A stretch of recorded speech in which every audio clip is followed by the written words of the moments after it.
எல்லாருக்கும் வணக்கம். Welcome to ராகுல் ஆர்கேஸ் சேனல். இன்னைக்கு நம்ம ஃபண்டமெண்டல் டியூட்டிஸ் அடிப்படை கடமைகள் பார்ட் 4A ஆர்டிகல் 51A இருக்குது.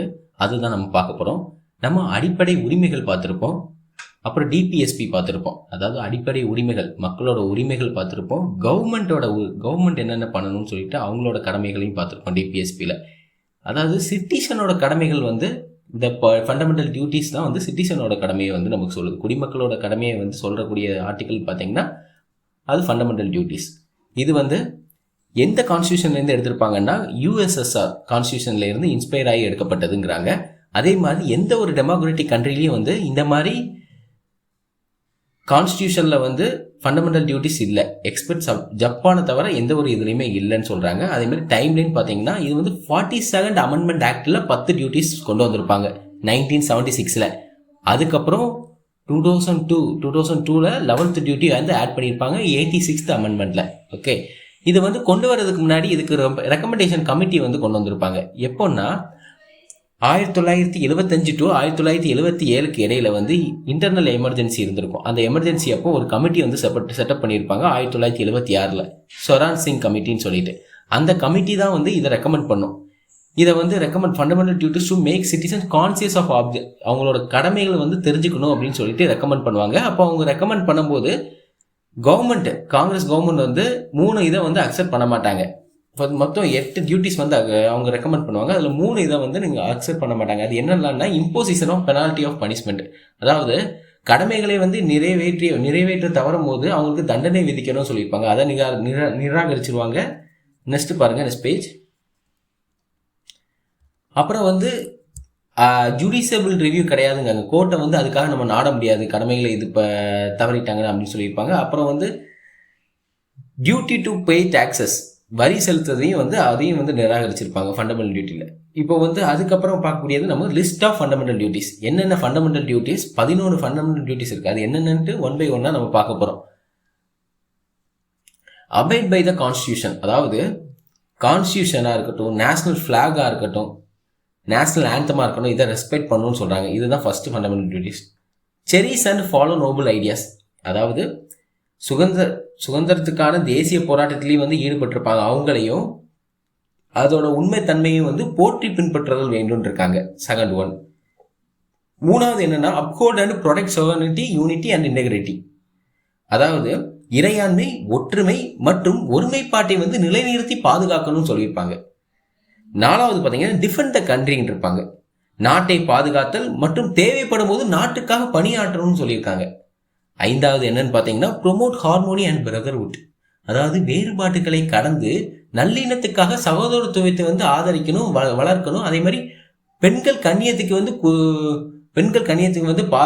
பாதிப்பு ஏற்படும் வகையில் நடந்துக்க கூடாது. அதை என்னெல்லாம் நடக்குதோ அது அந்த பழக்கங்களை கைவிட்டுறணும் அப்படின்னு இருக்காங்க. அப்புறம் 6வது என்னன்னு பார்த்தீங்கன்னா value and preserve the rich ஹெரிட்டேஜ்ன்னு இருக்காங்க, அதாவது காடுகள், ஏரிகள் எல்லாத்தையும் ஆறுகள், வனவிலங்குகள், 6th value and preserve the rich heritage, நாட்டின் கூட்டு கலாச்சாரத்தை செழுமையாக பாரம்பரியத்தை போற்றி பாதுகாக்க, அதாவது நாட்டோட கூட்டு கலாச்சாரத்தை கூட்டு கலாச்சாரம் பாரம்பரியத்தை போற்றி பாதுகாக்கணும்னு சொல்லியிருப்பாங்க.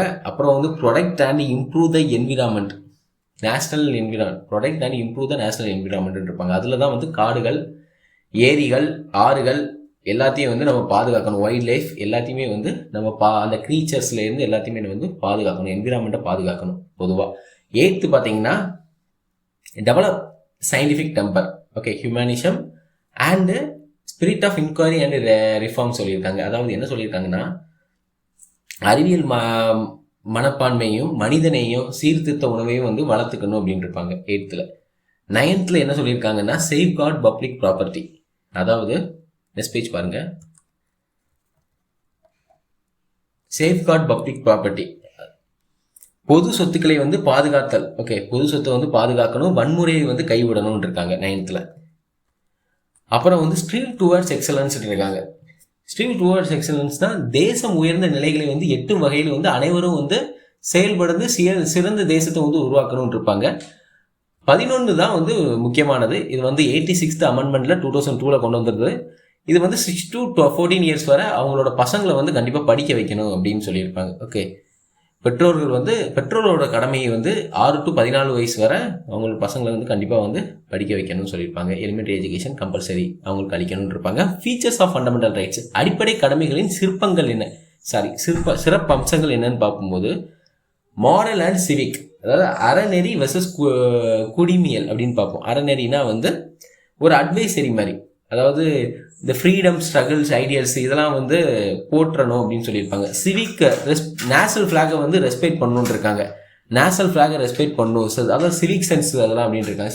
சிவிக்னா காமன் சென்ஸ், அதெல்லாம் அதாவது கீழே குப்பை போடக்கூடாது எப்படி ஒரு சிவிக் சென்ஸோ அதே மாதிரி நேஷனல் ஃபிளாகையும் ரெஸ்பெக்ட் பண்ணணுன்னு இருப்பாங்க.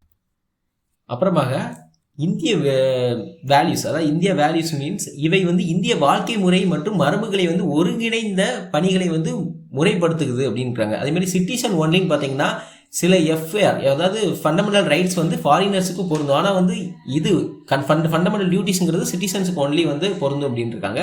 நாட் ஜூடிஷபிள், நீதிமன்றம் மூலம் நிலைநாட்ட முடியாதுன்னு இருக்காங்க. அப்புறம் கிரிட்டிசிசம் ஆஃப் ஃபண்டமெண்டல் டியூட்டிஸ் என்னென்னு பார்க்கும்போது இதில் கிரிட்டிசிசம்னா மெயின் திங் இம்பார்ட்டன்ட் டியூட்டிஸான ஓட்டிங்கு, பேயிங் டாக்ஸஸ், ஃபேமிலி பிளானிங் இதுவே இல்லைன்னு இருக்காங்க. அப்புறம் வேல்யூ ஃப்ரேசஸ், அதாவது தெளிவற்ற சொற்களை கொண்டு அமைந்திருக்குங்காங்க.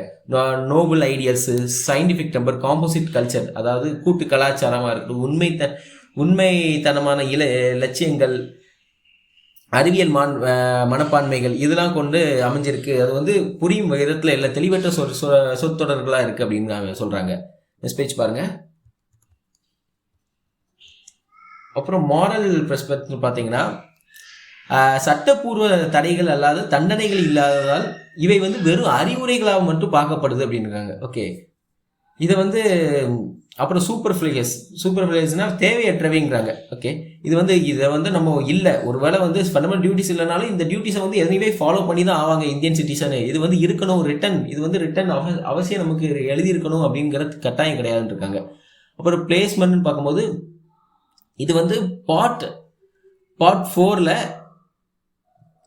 4ல் வச்சிருக்கனால இன்ஸ்டிட் ஆஃப் பார்ட் 3ல் வைக்காம இதை பார்ட் 4ல் வச்சிருக்கனால இதோட முக்கியத்துவம் வந்து குறைப்பதாக காணப்படுகிறதுங்கிறாங்க. ஓகே,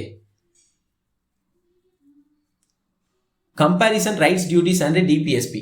கம்பேரிசன் பார்க்கும்போது ஃபண்டமெண்டல் ரைட்ஸ் டைரக்ட் பிரின்சிபல்ஸ், அதாவது பார்ட் 3 வந்து ஃபண்டமெண்டல் ரைட்ஸ், நமக்கு பார்ட் 4 வந்து டைரக்ட் பிரின்சிபல்ஸ். இது வந்து ஜுடிஷபிள், இது வந்து நான் ஜுடிஷபிள், இது வந்து என்ஃபோர்ஸபிள் பை கோர்ட், இது வந்து not enforceable by court. Fundamental rights வந்து சிட்டிசன்ஸ் ப்ளஸ் ஃபாரினர்ஸ் கொண்டு, இது வந்து only for citizens. Next page பாருங்க.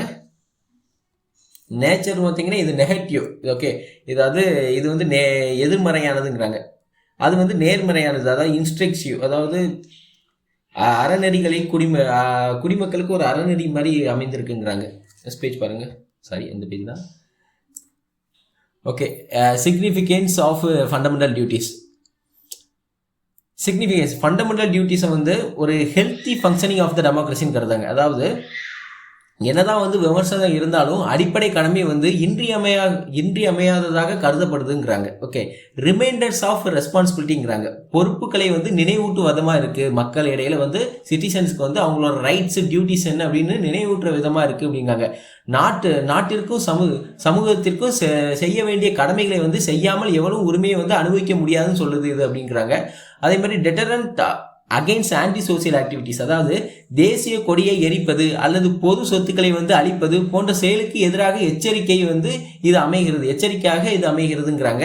சென்ஸ் ஆஃப் பார்ட்டிசிபேஷன், அதாவது இவை குடிமக்களை வந்து வேடிக்கை பார்ப்பதை இருந்து தேசிய இலக்குகளை அடைவது தீவிர பங்களிக்க செய்யறது வந்து உறுதி செய்யுதுங்கிறாங்க. ஓகே, ஏ டு ஜுடிஷரி ஜுடிஷரியில் வந்து நீதித்துறைக்கான உதவியில் பார்த்தீங்கன்னா மோகன் குமார் சிங்கனியா கேஸில் 1991 என்ன சொல்லுதுன்னா சுப்ரீம் கோர்ட் என்ன சொல்லுதுன்னா தெளிவற்ற சட்டங்களில் அரசியலமைப்பு செலுத்தும்படியே தீர்மானிக்க அடிப்படை கடமையை வந்து பயன்படுத்தலாம்னு சொல்லுது. ஓகே, தெளிவற்ற சட்டங்களில் அரசியலமைப்பு செல்லும்படியே தீர்மானிக்க வந்து அடிப்படை கடமையை வந்து பயன்படுத்தலாம்னு சொல்லுது. ஓகே, ரமிலீலா மேனன் இன்சிடென்ட் கேஸ் 2012 என்ன சொல்லுதுன்னா, நெக்ஸ்ட் பேஜ் பாருங்க. காமன் த்ரெட்டுங்கிறாங்க. இதை ஒன்றை விளக்கும் போது மற்றவரின் மீதான தாக்கத்தையும் வந்து கருத்தில் கொள்ள வேண்டும். எல்லா மூணுமே வந்து ஒரு காமன் த்ரெட்டாக செயல்படுதுங்கிறாங்க. லீகல் என்ஃபோர்ஸபிலிட்டிங்கிறாங்க, சட்டப்பூர்வ அமலாக்கம்ங்கிறாங்க.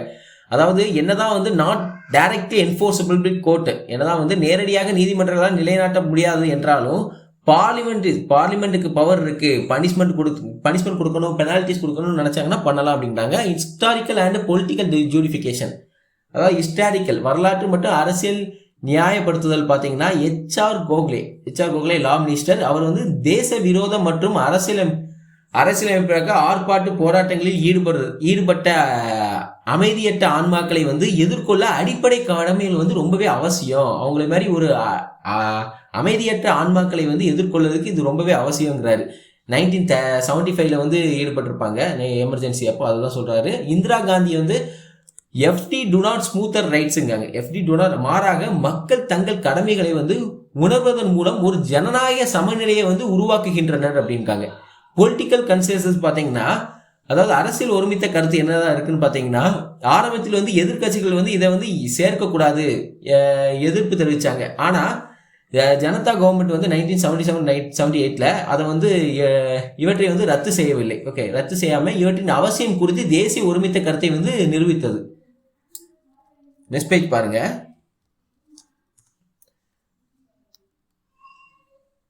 வர்மா கமிட்டி அப்சர்வேஷன் 1999 என்ன சொல்லுதுன்னா, அடிப்படை கடமைகள் நீதிமன்றத்தால் நிலைநாட்ட முடியாதவை என்றாலும் அவற்றை நடைமுறைப்படுத்தும் பல சட்டங்களை ஏற்கனவே இருப்பது அடையாளம் காட்டுகிறது. ஓகே, என்னதான் வந்து அது என்ஃபோர்ஸபிலிட்டி கோர்ட்டா இல்லைனாலும் அது வந்து நடைமுறைப்படுத்தும் பல சட்டங்கள் ஏற்கனவே வந்து அதை நடைமுறைப்படுத்துறதுக்கு பல சட்டங்கள் இருக்குது அப்படிங்கிறாங்க. என்னென்ன சட்டங்கள் இப்போ பார்க்க போறோம். Prevention of insult to national honour act 1971, அதாவது தேசிய கொடி மற்றும் தேசிய கீதத்தை வந்து அவமதிக்கிறது, அதுக்கு வந்து ஒரு சட்டம் இருக்குது பனிஷ்மெண்ட்டுக்கு. அப்புறம் கிரிமினல் லாஸ் IPC CRPC, அதுக்கு வந்து சட்டம், அதாவது மொழி, இனம், மதம் போன்றவற்றை வந்து அவமதிக்கிறது. அதுக்கு ஒரு protection of civil rights act 1955, அதாவது ஜாதி மற்றும் மதம் தொடர்பான குற்றங்களை வந்து அதுக்கு தண்டிக்கிறதுக்கு ஒரு சட்டம் இருக்குது. IPC இந்தியன் பீனல் கோடு, அதாவது தேசிய ஒருமைப்பாட்டை வந்து பாதகமாகும் குற்றங்கள் அல்லது குற்றச்சாட்டுகளை வந்து தண்டிக்கிறதுக்கு. அப்புறம் அன்லாஃபுல் ஆக்டிவிட்டிஸ் ப்ரிவென்ஷன் ஆக்ட் 1967, அது வந்து என்னன்னு பார்த்தீங்கன்னா, சங்கங்களை வந்து சட்டவிரோத சங்கங்களாக அறிவிக்க அரசுக்கு அனுமதிக்கிறதுங்கிறாங்க. சில சங்கங்கள் இருக்கும், அது வந்து வகுப்புவாத அமைப்புகளை வந்து சட்டவிரோத சங்கங்களாக வந்து அறிவிக்கிறதுக்கு அமைகிறதுங்கிறாங்க.